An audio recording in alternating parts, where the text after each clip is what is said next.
I don't think so. I wanted to be a professional athlete. That was my dream. I was a kid. When you think of Garth Brooks, your mind probably goes to one image: a man in a cowboy hat, arms spread wide, commanding a stadium of screaming fans like he owned the very ground beneath their feet. For over 3 decades, that image felt permanent, almost mythical. Garth Brooks wasn't just a country music star. He was a phenomenon. He was the guy who outsold Elvis Presley, who revolutionized an entire genre, who turned stadium concerts into theatrical events that people traveled across states to witness. He represented something that felt timeless, untouchable. A man who had it all and somehow managed to keep it all together while the rest of us struggled to keep our own lives from. But here's what most people don't understand about legends: they're not protected by their success. In fact, sometimes success is the very thing that destroys them. Behind every stadium full of adoring fans, there's a quiet darkness that cameras never capture. Behind every record-breaking achievement, there are people left behind. Behind every triumphant comeback, there are battles that nearly broke the person fighting them. Garth Brooks has lived through more personal tragedy, more devastating loss, and more public humiliation than most of us could survive. And what makes his story so heartbreaking isn't just what happened to him. It's that despite everything, despite losing the people he loved most, despite facing legal battles that threatened to annihilate his legacy, he kept showing up. He kept fighting. He kept trying to piece together a life that felt worth living. At 64 years old, Garth Brooks stands at a crossroads that most people never have to face. He's performed for kings and presidents. He's sold more albums than anyone in American history. His music has soundtracked the lives of millions of people. And yet, the man behind the legend has experienced a level of personal suffering that most of us cannot even comprehend. The losses began early and they never really stopped. They came in waves. Some were public, splashed across tabloids and news outlets. Others were quiet, personal devastations that only his closest family members knew about. But all of them changed him in ways that no amount of applause could ever repair. What happened to Garth Brooks is not just a story about a celebrity falling from grace. It's a story about what happens when you sacrifice everything for your dreams, only to discover that the dreams themselves come with a price so devastating that no amount of success can ever repay it. It's about a man who had to choose between the thing he loved most and the people he loved most. And it's about how that choice haunted him for decades. This is the story of how a legend learned that fame and fortune cannot fix a broken heart. This is the story of Garth Brooks. And it will break yours.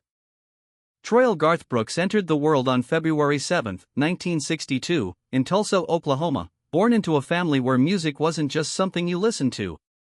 It was something you lived and breathed every single day.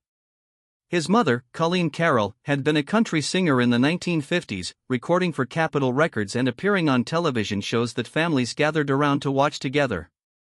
She was a dreamer, the kind of woman who believed her children could achieve anything if they simply believed hard enough. His father, Troy Raymond Brooks Jr., was different. He worked in the oil industry as a draftsman, a practical man who played guitar and understood that dreams without discipline were just fantasies. He was the one who pulled young Garth aside and told him the hard truth: flying required work. A lot of work. The Brooks household was unlike most homes. There were talent nights where all 6 children performed for each other. There were guitars being played at all hours. There was creativity encouraged and nurtured, but it was balanced against a fierce work ethic that his father demanded. Young Garth learned to play guitar and banjo before he learned to drive. He learned that talent meant nothing without dedication.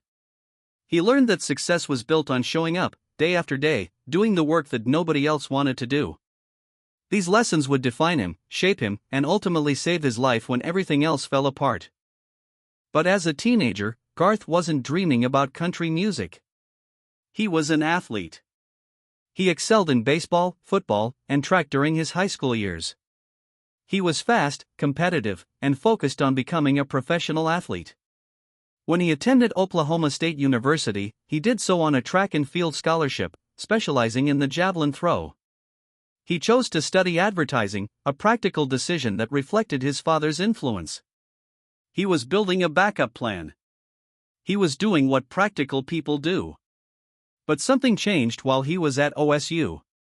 His roommate Ty England introduced him to performing in local clubs around Stillwater, and something awakened inside him that had been dormant since childhood. The response from audiences was immediate and electric. People didn't just listen to him sing. They felt something.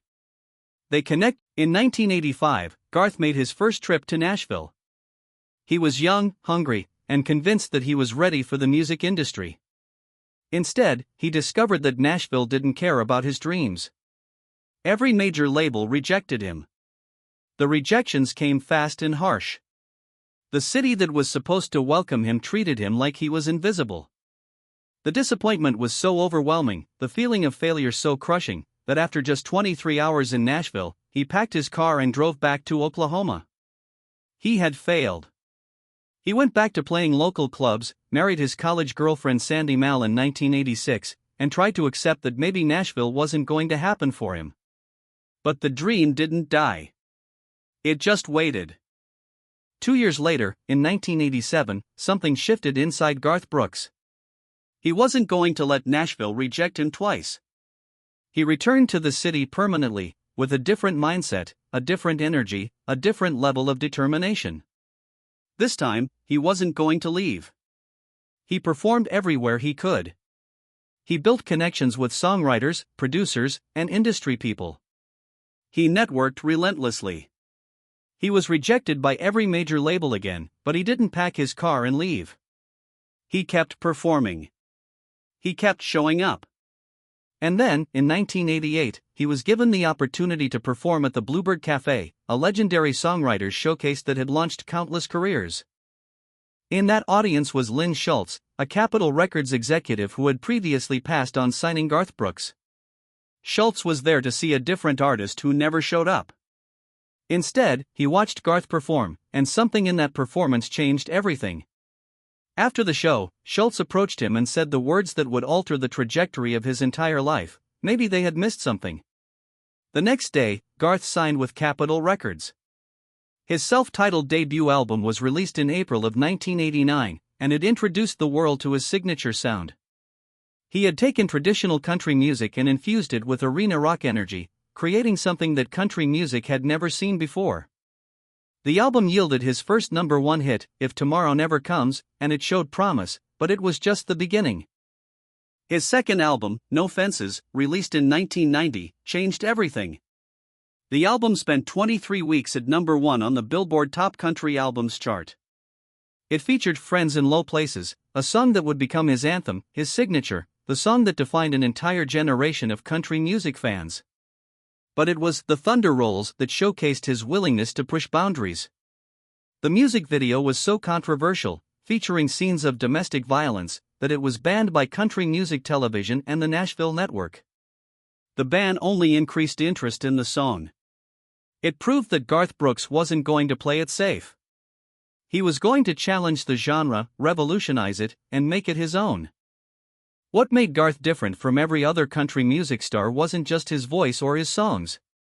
It was his live performances. He adopted theatrical rock and roll stage elements that country music had never seen. He used wireless headsets to run freely across stages. He swung from rafters on ropes. He smashed guitars in moments of emotional intensity. His concerts weren't just concerts. They were events. They were experiences. Fans didn't just come to hear music. They came to witness something transcendent. By the mid-1990s, Garth Brooks had become the best-selling solo artist in United States history.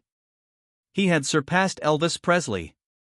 He had sold over 200 million albums domestically. He had won Grammys and American Music Awards.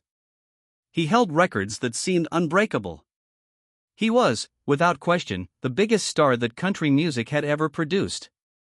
And yet, behind closed doors, his life was beginning to crumble in ways that no amount of applause could ever fix. The woman who would become his first wife was named Sandy Mal, and their meeting was unconventional, to say the least. Garth was working as a bouncer at the Tumbleweed Ballroom in Stillwater, Oklahoma, when Sandy got her fist stuck in a wood panel in the women's restroom during a fight. Garth had to break up the altercation and help free her hand. It was strange, awkward, and completely unexpected. But from that moment, something real began to develop between them. She was grounded. She was smart. She wasn't impressed by his ambitions or his dreams of becoming a star. She saw him as a person, not as a future legend. She saw the real Garth beneath the ambition. They started dating, and the connection deepened.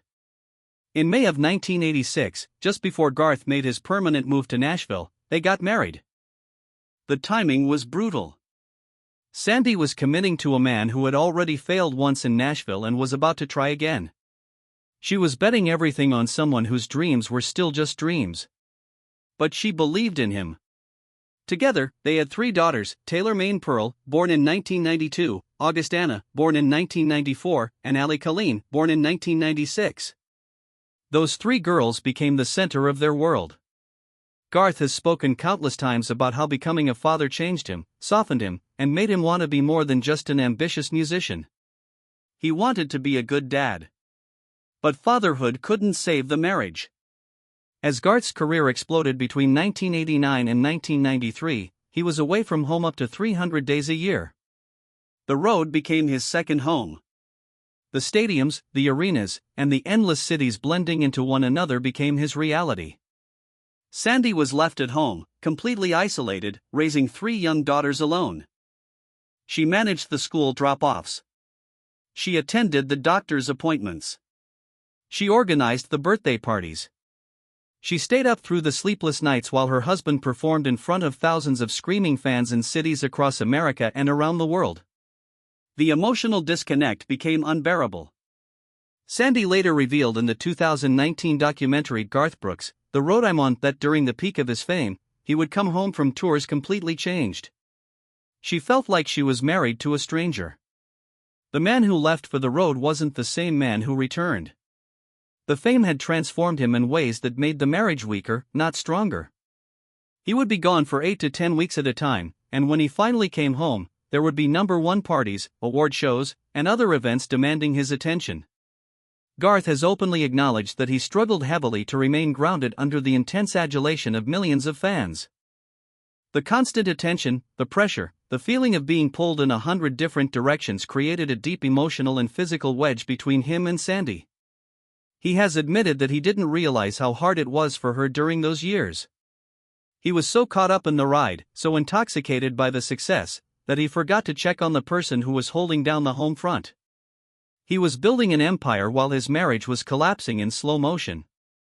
After a lengthy period of separation, Garth officially filed for divorce in Tennessee in November of 2000. The announcement shocked fans who had assumed the couple was solid. The divorce was finalized on December 17, 2001. The settlement was staggering, $125 million, making it one of the most expensive celebrity divorces in history. The money reflected his wealth, but it couldn't compensate for the years of isolation that Sandy had endured. Despite the painful split, Garth and Sandy maintained an intense, structured co-parenting arrangement that kept stability at the center of their daughters' lives. They saw each other every single day, alternating parenting shifts at 7 in the morning and 6 in the evening. The schedule was demanding, exhausting even, but it worked. Their daughters grew up feeling loved by both parents. The lines of communication never closed. But the collapse of his first marriage was only the beginning of the devastation that would test Garth Brooks in ways that no stadium show could have prepared him for. The losses that followed came relentlessly, one after another, like waves that never stopped crashing against the shore. In 1999, his mother, Colleen McElroy Carroll, died from cancer on August 6. She was the woman who had planted the seed of music in his soul all those years ago. She had been his first audience, his first critic, his first believer. She had told him that he could fly, and he had believed her. When she died, something fundamental broke inside him. The loss was so devastating, so complete, that it became the direct catalyst for his decision to retire from music entirely. He couldn't imagine performing without knowing that she was out there somewhere, cheering him on. He couldn't step on a stage and sing without feeling her absence like a physical wound. In 2010, his father, Troy Raymond Brooks Jr., passed away. His father had been an oil field worker and a United States Marine veteran. He had taught Garth discipline, work ethic, and the belief that nothing worth having came without sacrifice. The loss of his father stripped Garth of his primary male anchor, the man who had shaped him and guided him through life. In April of 2025, Garth suffered another devastating loss. His long-term collaborator and co-writer, Larry Bastian, passed away at the age of 90. Bastian had been the mastermind behind some of his greatest hits, including Unanswered Prayers and Rodeo, songs that had defined Garth's career and touched millions of fans around the world. Garth later told the New York Post that Bastian was a great man, a cowboy, a poet, and a true friend. He had been taken in by Bastian as a student when he first moved to Nashville, and that relationship had shaped his entire career. Bastian wasn't just a collaborator. He was a confidant, a creative partner, a friend who understood the way Garth thought about music and life. The loss left a hole in Garth's creative life that could never be filled. But perhaps the most terrifying moment came in February of 2021, when his second wife, Trisha Yearwood, contracted a severe and debilitating respiratory virus. The illness hit her hard, and her condition worsened quickly. Garth publicly admitted that he was terrified of losing her. He refused to leave her side despite the high risk of catching the virus himself. He told Ellen DeGeneres that he believed in the power of prayer and that when everyone knew Trisha was facing this battle, all the thoughts and prayers came, and it worked.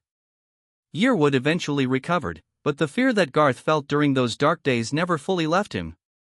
He had already lost so much. The thought of losing her too felt like it might finally break him completely. In 2006, massive wildfires tore through Oklahoma, directly threatening his family's ranch property.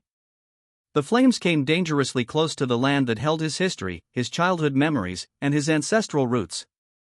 Emergency evacuations were ordered, and Garth watched from a distance as firefighters battled to save his property. The ranch survived, but the experience left him shaken.